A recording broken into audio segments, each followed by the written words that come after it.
Good morning, it's JC again, and I'm bringing you another alternate article that is explaining how states can withhold federal funds. What it means is when the states have certain obligations to pay the federal government monies for taxes and various reasons. So, um, some states are now beginning to um, balk at paying that because the federal government has blocked so many funds from the states. So this is a way of the state surviving by keeping those funds and using them for our other purposes other than letting the federal government have them.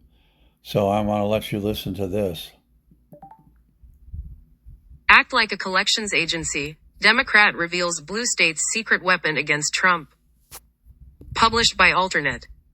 President Donald Trump's administration withholding federal money Congress appropriated to blue states can present a unique opportunity for Democratic-controlled state governments, according to two Democratic state legislators from blue states.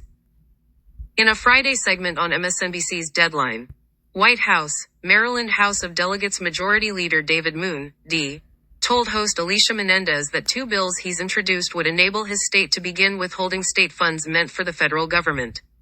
Moon defended the bills as necessary due to the Trump administration's recent announcement withholding $7 billion from K-12 schools across the country. According to the Baltimore Sun, Maryland was counting on $125 million for after-school programs, teacher training programs and summer programs prior to the Department of Education suddenly announcing a day before the money was to be disbursed that it was simply unavailable. Moon said the state was now in unprecedented times and had to consider strict measures. I introduced bills to treat the federal government as deadbeat debtors and basically have Maryland act like a collections agency, Moon said. So we're talking about withholding funds that's owed to the feds and putting liens on their property. Menendez was curious about how Moon's proposal would be implemented and asked whether such a strategy has ever been put into practice. Moon acknowledged that states holding money hostage meant for the federal government was unconventional, but argued that his proposed means of doing so were ordinary. And he reminded viewers that Trump has a history of stiffing creditors. It's not novel for people who are trying to chase people that are running away from their debts, he said.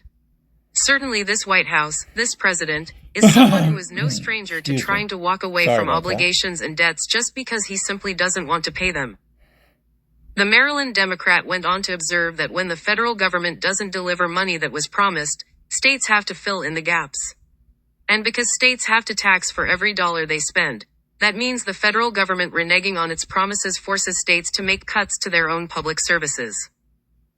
We don't have the time for school systems that are open right now to have to wait for lengthy court battles and appeals to wind down in years, probably, Moon said. These are funds that were counted on by local school systems across the country for the current year. So what they're doing is so unprecedented that it does require us at the states to have some way of defending ourselves. Trump and Vice President J.D. Vance have said very plainly that they plan to expand executive power and ignore court orders when they do this, he continued. What are we to do? Well, we need to take self-help measures like we're talking about, withholding funds we owe them so that we have an immediate way of addressing school system shortfalls that are happening right now. Washington State Senator Manka Dhingra is planning to introduce similar legislation in the Evergreen State. She pointed out that her state was counting on $137 million from the $7 billion the administration was withholding to pay for school programs in the coming academic year.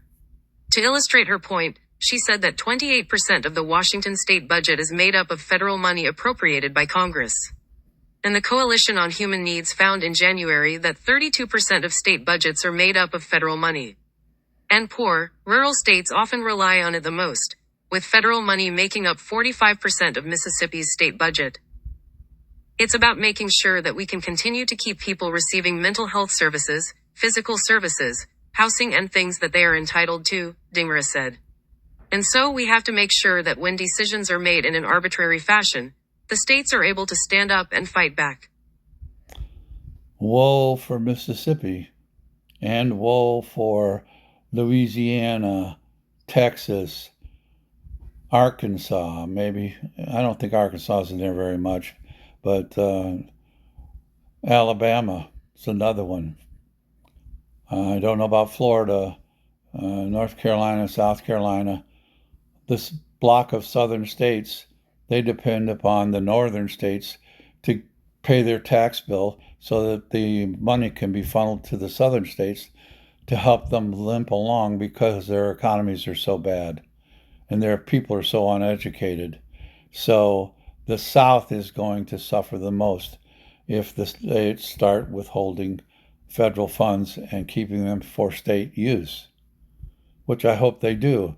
It's that fuck around and find out time for the southern states. They voted for Trump. Let them suffer under Trump. Don't give them a damn dime. This is JC saying fuck you, Donald Trump. Fuck you, JD Vance. And Poxamore Jack to my friends, followers, and family. And keep on trucking.